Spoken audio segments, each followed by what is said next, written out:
Hello and welcome once again to our talk with Pastor Andrew, that's me, here at Resurrection in Rochester, and Pastor Jeff. That's me. Yeah, that's right. Serving in Ohio. This week, this is exciting because we've been asking with all of these at the end, if you have a topic you want to talk about, or if there is... if you want to make some comments, we got some feedback. So I thought it was an interesting idea. So that's what we're going to talk about today. We're going to talk about joy. Joy in general, but then also perhaps joy in this pandemic divided world that we live in. So Jeff said he had some wonderful wisdom to impart on us as we get this discussion going. And I once again thank you all for taking the time to watch this.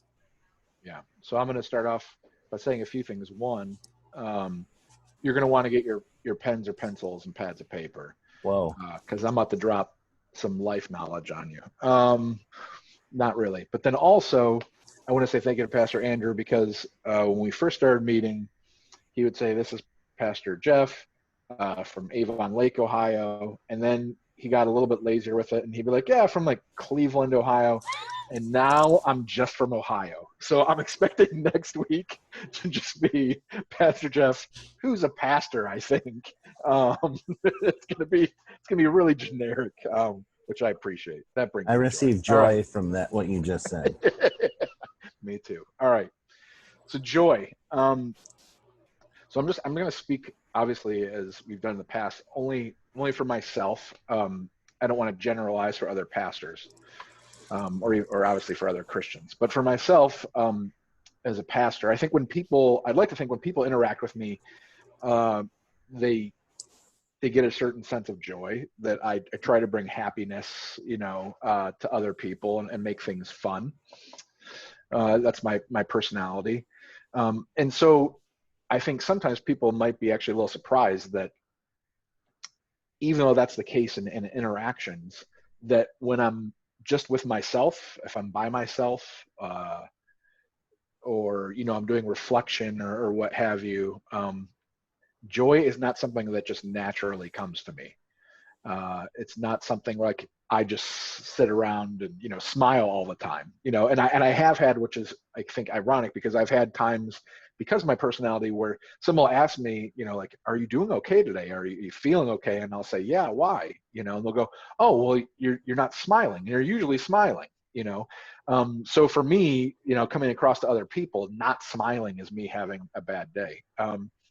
But personally, yeah, there's a lot of times, a lot of situations where joy for me is not an automatic.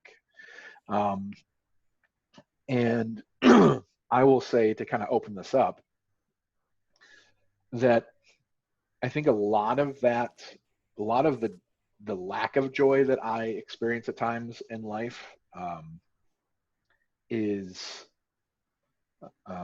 finds its source in me, like for my own head. I'm very judgmental of myself. I'm very hard on myself as far as what I expect to be like and what I expect to be able to do. And so there's a lot of times, where self-deprecation comes natural to me, and kind of putting myself down in my own mind comes natural to me. And when you're in that kind of mindset, that can make joy a difficult thing, in my experience, to find. And so I would say the initial place where I find joy is when I'm spending time with people that I care about. That's where I find joy. That I have to find it outside of myself because it doesn't just naturally just spring from me. I know that sounds kind of dark and depressing, and I feel even kind of weird and sad saying that, as a pastor and in a public ministry. but that's a reality, with all the stress just of regular life, family, work. Then you add in just what's going on in society, especially now. It takes some effort to say, where can I find the joy in this? So I will say initially, the joy that I find comes from places outside of myself. Um, and I have to kind of harness that if I want to keep it, in here.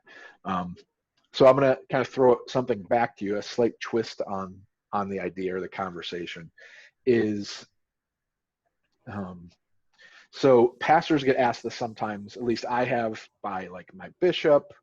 I've been asked this, if I go to like a clergy conference. I'm pretty sure after we did our internships, Andrew and I gone to the same seminary.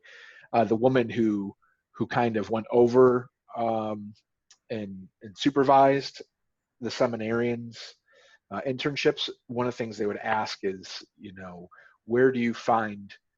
I think she would say, like, where does your heart sing in this, and where does your heart cry, or like, where do you find joy in this experience? Where do you find a struggle? I also remember, so if he ever actually watched this, the way my memory works, I remember one of our friends, one of our seminary friends, Jim, the Right Reverend James Pike, that we had a new seminary president when we started seminary, and one of the first times I remember being around the seminary presidents, I remember Jim asking the president, "Hey, so what about being president of the seminary brings you joy?" So he was even using that kind of language. So if I'm asking that, that's been asked to me, I'll put that out there just so we can, kind of build off of it in the professional sense. Where do you find joy and being a pastor? Like, what parts about being a pastor do you say, man, these are the things, this is what makes it easier to get through the other stuff we have to deal with?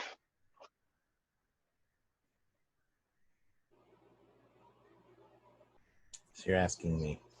Well, yeah. So Andrew, Throw it back over. where I'm going to throw it back over to you. Uh, where do you? I know how I would answer that, and so you can throw it back to me after you do. But I was just, where do you? What parts of ministry do you find joy in? Well, let me take a step back.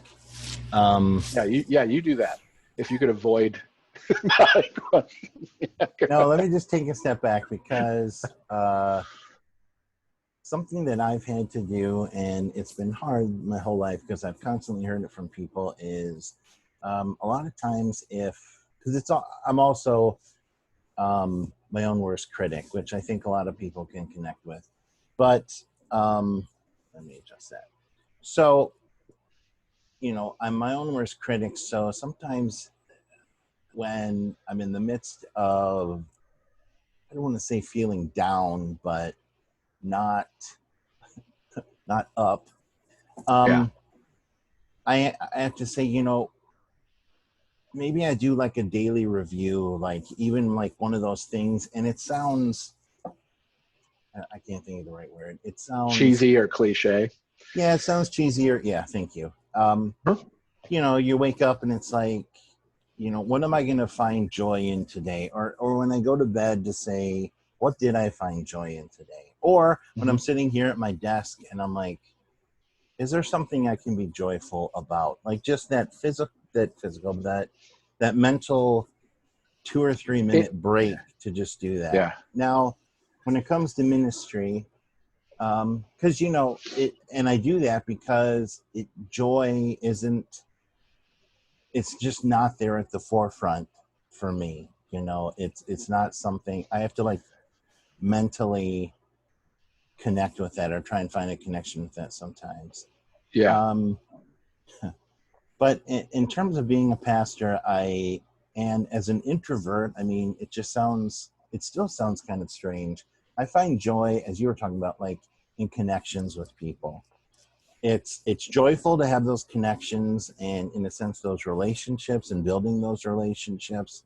But then as an introvert, it's also extremely draining, not in a bad Yeah. way. It just, Yeah. because I'm putting myself out there. And for the first few years of ordained ministry, I didn't share with people that Sunday mornings are extremely draining for me, not just because I'm Yeah. up there preaching or doing whatever. It's that interaction, because that takes more energy for me. And I think other introverts, and I hope people, they understand that. So, Yeah. but I find joy in that, but at the same time, it's taxing on me. And, right now, that is something that I miss.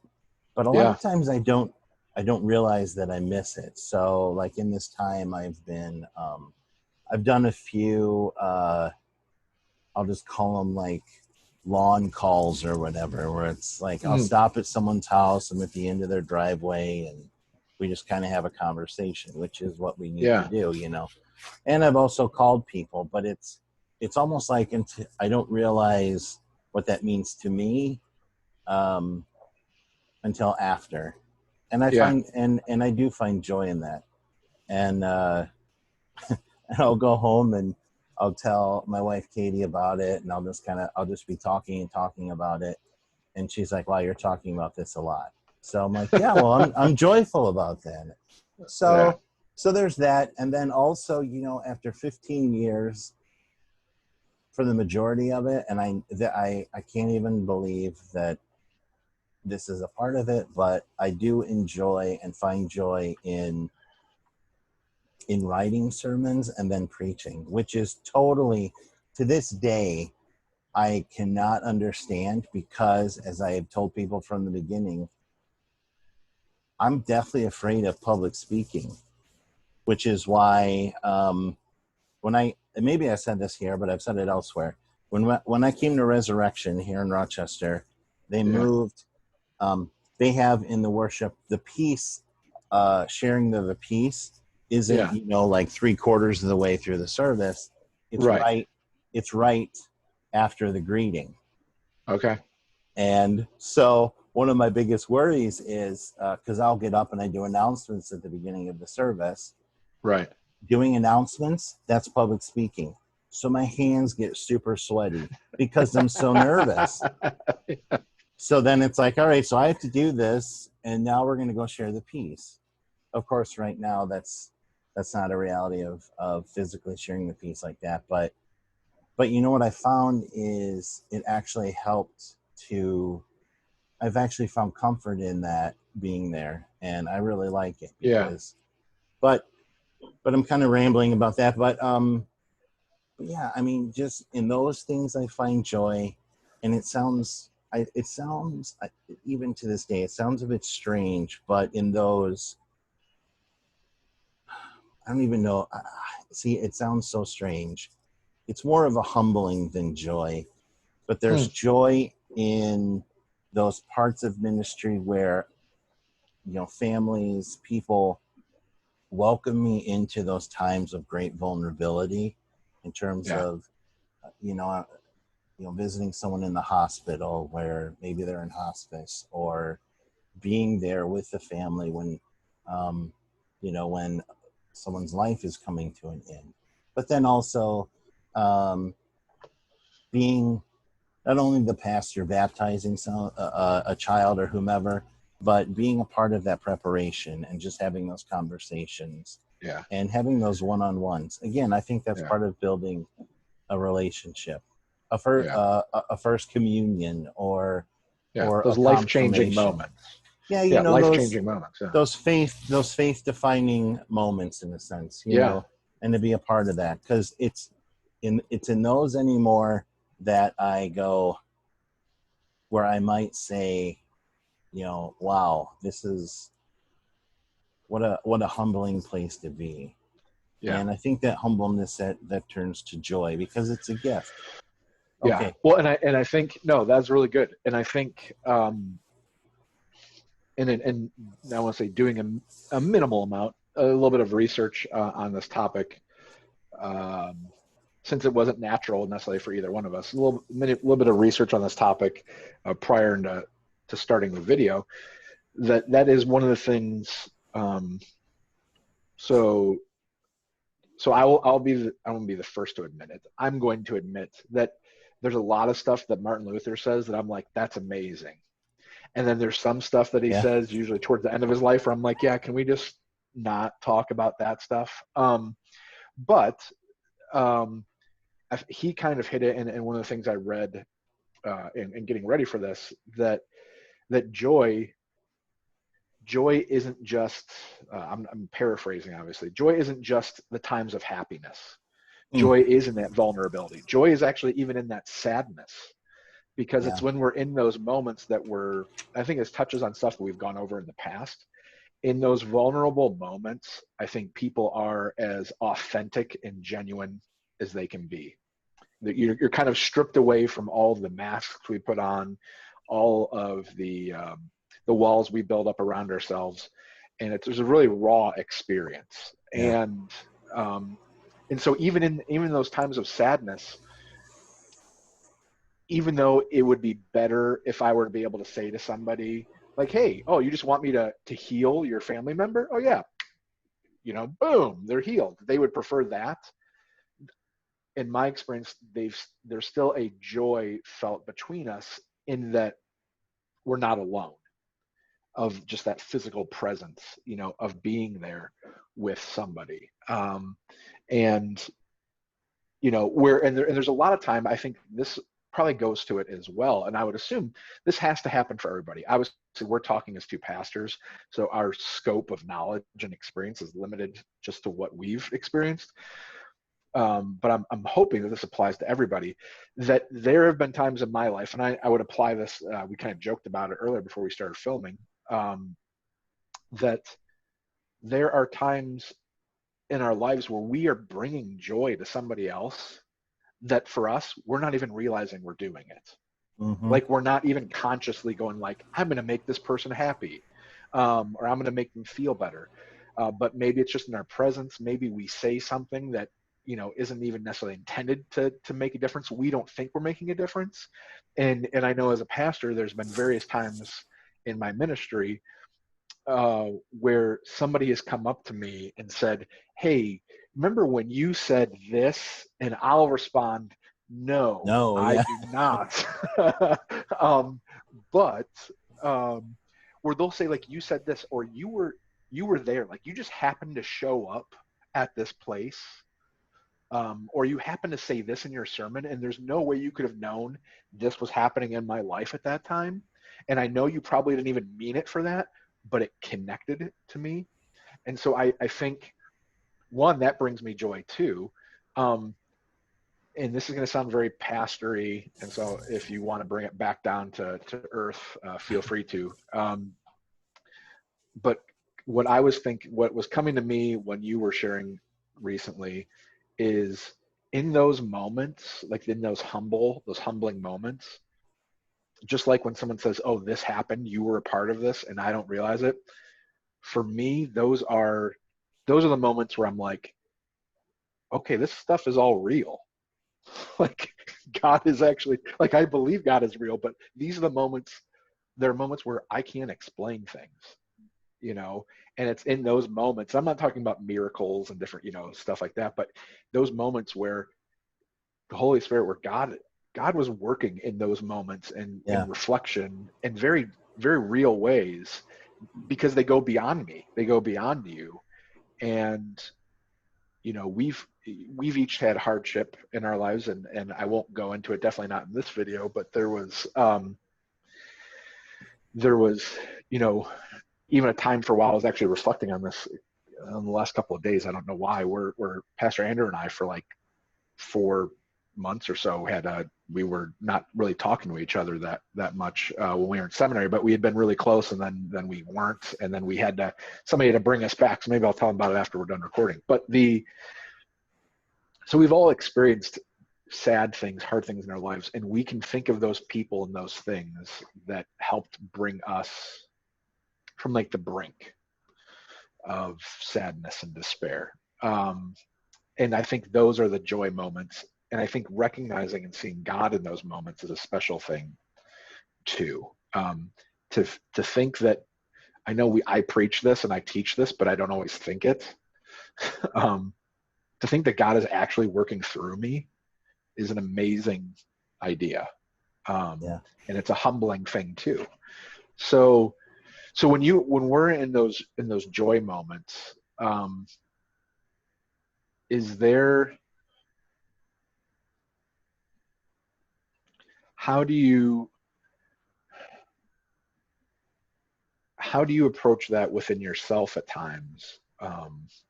And I'll give you like a little preface to this. How do you approach this within yourself sometimes when joy is something that is a little bit further from you? So I've had some sad, some really dark, depressing times, even in ministry.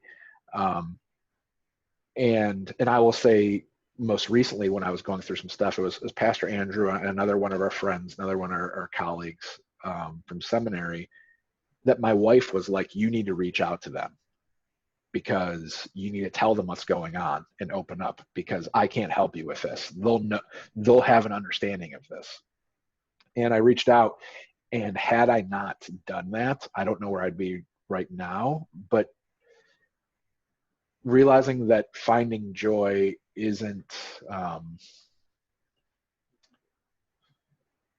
finding joy, as you've already stated, is it's about those connections and those relationships. Um, so what I'm turning to, and I realize I'm rambling, it's because another thought came in my head, but when that joy is a little bit further away from you, how do you recognize and realize, like, I have to do something because I'm not in a good place now? And so the preface I'll give to it is, my whole family, but I've dealt with anxiety and depression. I'm on different medication to help with that. I've gone to counseling to help with that. And I know sometimes those are like negative things and people don't want to hear that, especially, your pastor had to go to counseling. Like, you're supposed to be the one who's always got stuff together. So are there productive or constructive ways that if you felt that you were down, like, what are there certain steps you take to say, like, all right, I need help getting out of this place and I know I can't do it by myself? Like, and if you say no, that's fine too.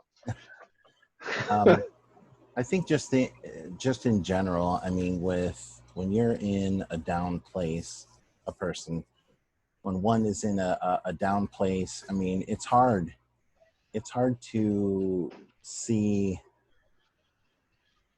past that. I mean, I've been there too. Yeah. So, and just in general, I mean, when you're in that place, that's really the step, I think, that anyone would need to take, is to say, I can't, and it's really hard to do this too, I can't see anything other than this. Yeah. And you just need kind of that outside perspective. I mean, you were talking about contacting me and our colleague, and because there's so many things, that outside, in a sense, view can be like, hey, but what about this? We need like that reminder. Yeah. Yeah.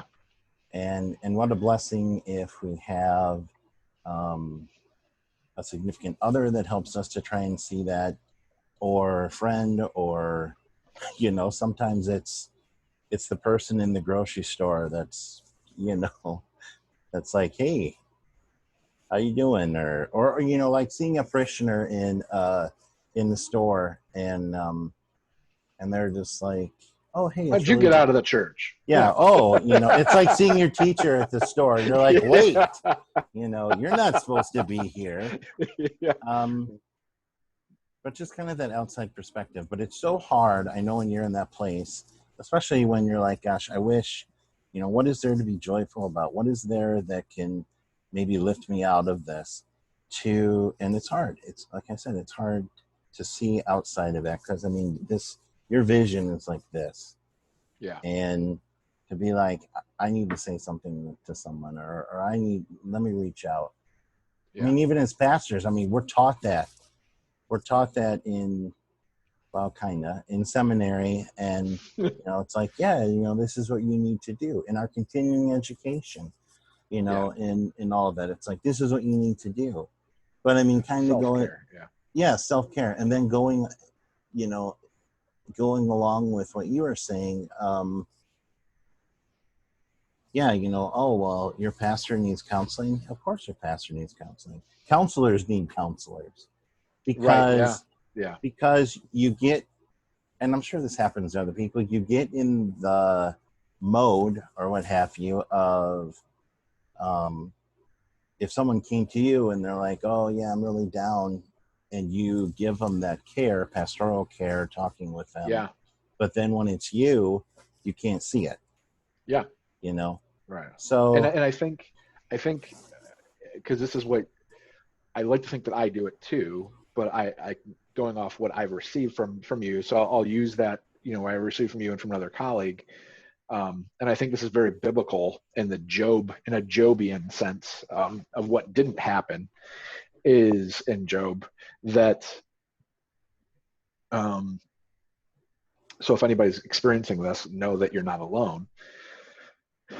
When I that's was having a that's yeah, it not right alone. there. Yeah, Remember, you're not alone. we'll hold on to that. Yeah. So Sorry. so no, you're fine. So when I reached out to Andrew and to our other friend, it the response wasn't, "Hey, have some joy, Yeah. be happy. Life's not bad. Think of all the great things in your life." I mean, it eventually it moved its way towards those things, where I could to be able to start to show me the joy once again.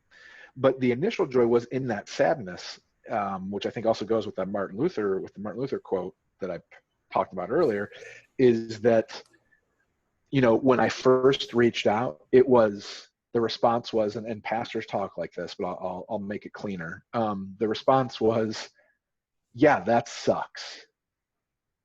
That's horrible," and it was just like an acknowledgement of the place where I was. It wasn't like, "All right, let me get you out of there right away." It was, like your opinion, your feelings are valued, and even where you're at, you have a right to be where you're at mentally and emotionally right now. Yeah. And it wasn't that Andrew and our other friend, Lauren, that they wanted me to stay in that place, but that first part of not being alone is, hey, if you need us to just be upset while you're upset, we'll be upset with you. We'll have that common foundation of, the world is not right now. Yeah. This is God is not happy with this. This is not God's doing. And then from there moved over time, to a better place. So that so I would say, that was crucial for me, because if I would have reached out to Andrew and to Lauren and shared what was going on in my life, and if they would have said, suck it up, or like, we all have problems, or Yeah. something like that, or tried to one up me, like, well, you think that's bad, um, it wouldn't have been helpful. It was in that, and maybe this is where joy can go to another level. They were able to hold on to their joy and move into a place of darkness so they could be there with me, so that eventually we could all walk out together, you know and I think that's, looking back on it, at the time I was not joyful. I was anything but joyful, but that was like those were like some of the first glimpses of light that I was able to experience and feel at that time. Um, and and that can't be overstated. That was very real. So maybe kind of going along with what you're saying, is part of experiencing joy is that allowing others to be there with you and allow others to help you see it, and to help you, um, to give you your self-worth when you don't feel like you have any. Yeah. And as we're talking, the thing that keeps coming to my mind is all of it really revolves around how we define joy. Mm-hmm. Joy, the more I think about it, joy is one of those words that's constantly in our minds, I think, evolving. Well, what does that mean? Someone says I'm joyful. Well, does that mean I'm just happy all the time? Does that, what does that mean? And I think as we're talking, joy, like finding joy in the darkness, or being Yeah. joyful in darkness. What does that mean? Yeah. because I think of that situation, and it's like it brought joy to me to be there for Right. you, and Right. then to because of course the thing, you talk to someone with anxiety, depression, someone that's down. I think one of the worst things to say to them is like, well, just be happy. I Yeah. mean, yeah, how helpful is that? Yeah. Yeah. Even if you don't understand, to just simply say, how can I be here with you, or how can I be Yeah. there with you, Yeah. even if you don't understand, and say that, be like, I don't understand what you're feeling, but I'm here. Yeah. I you care know about you and I want to be here for you. yeah. Yeah. Yeah. And you And I don't. think, Yeah. yeah, go ahead. No, go ahead. Yeah. And I think that can be, without giving away, going too much behind the curtain. For me, that was extremely, as I mentioned, that was extremely beneficial for me. And then there's been vice versa, flip times where Andrew or our other friend might come to me and say, hey, this is really a bad thing going on. And I'm able to reciprocate and say, hey, so like we'll joke, and hopefully Andrew won't yell at me for this, but we joke, and we make fun of each other and we tease each other, but there's like a certain unwritten rule, um, where it's like we can make fun of each other, but if we start making fun of ourselves too much, the other ones are like, hey, I'm allowed to make fun of you, but you Yeah. don't talk like that about yourself, and um, that can be something too. Like if we haven't heard from one another in a while, just sending a quick meme, or just like a little like, hey, thinking of you, but not said in that happy of a way, like where are you at, loser? Something. Like I said, joy can look a lot of different ways. And I will say, like, I could be having a bad time, or I could have had a bad experience, and all of a sudden I get a text message, from someone, or to say I get text messages from Andrew, and it says something funny, and he doesn't know that I was having a bad day, and like I'm like, oh my gosh, that just brought a smile to my face, and it brought me something that I didn't have 30 seconds ago before I opened it up. And other times he sends me stuff that's truly horrible, and it's usually from Lauren, and I won't play the videos he sends anymore. But the point of that being that, I think, to kind of sum it all up, wrap it all up, for me, I think joy has to be something that we are open to, that we are actively pursuing, and sometimes we only find it, one, after it's gone, we go, wow, that was a really good time. Or two, um, we find it when we're able to give to others. We're able Yeah. to give part of ourself away. Um, so, but it's not, joy is not a given. It's not like, well, you're baptized, you're a Christian, you're saved, you're this or that, your life, too blessed to be stressed. Like I've never had that shirt, that says too blessed to be stressed, because then I'm like, man, I must not be that blessed, even though I know I am, because I certainly am stressed.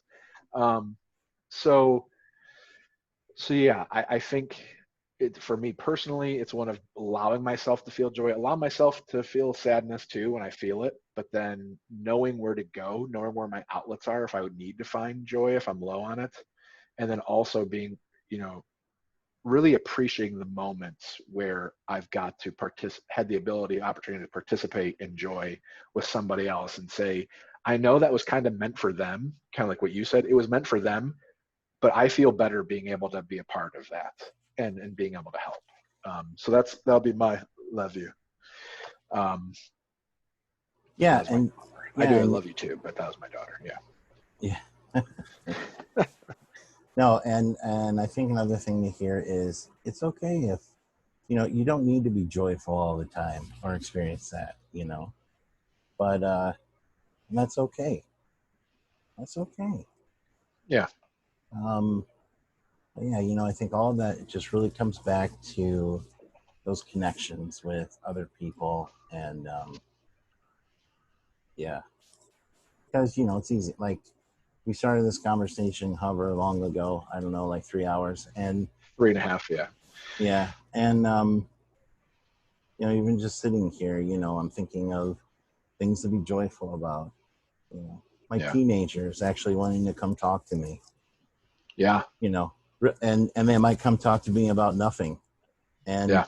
But how wonderful it is just to sit there and listen to them talk about nothing. Yeah.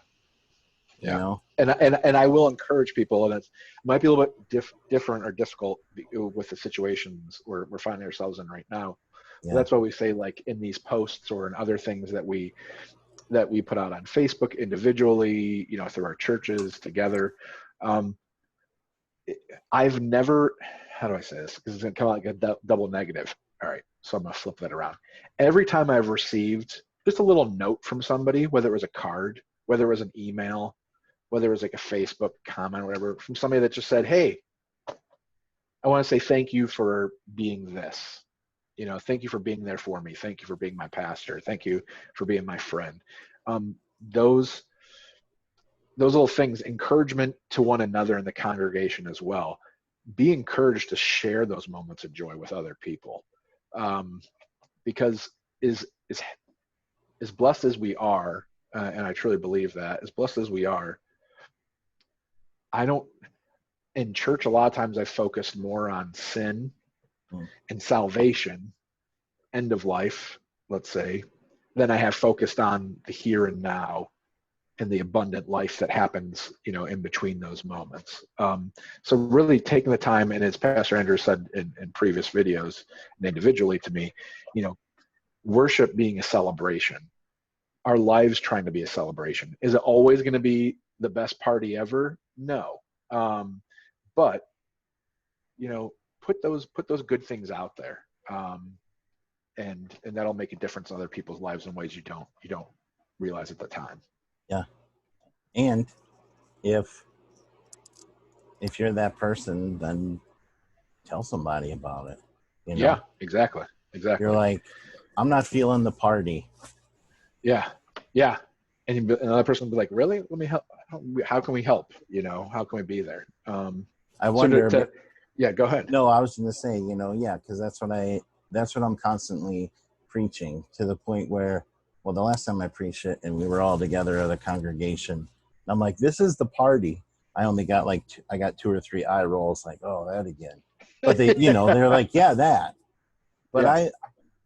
Sitting here thinking, if someone in the congregation was just like, hey, how are you doing? And I'm like, I'm not feeling the party.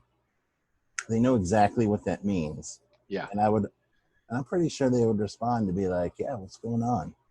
Yeah. And that's awesome. Because it's kind of like, I relate that to, my mom repeatedly. My mom is very, we would say, I don't know if this is an Ohio thing or not, very lovey-dovey. All right. So she's, so she's told me she's loved me 8 million times since I was born, 41 years ago. And to the point where, she would tell me growing up, or I'd be like, Mom, I know, but it doesn't mean that anytime she ever told me deep down that I wasn't like, that's awesome.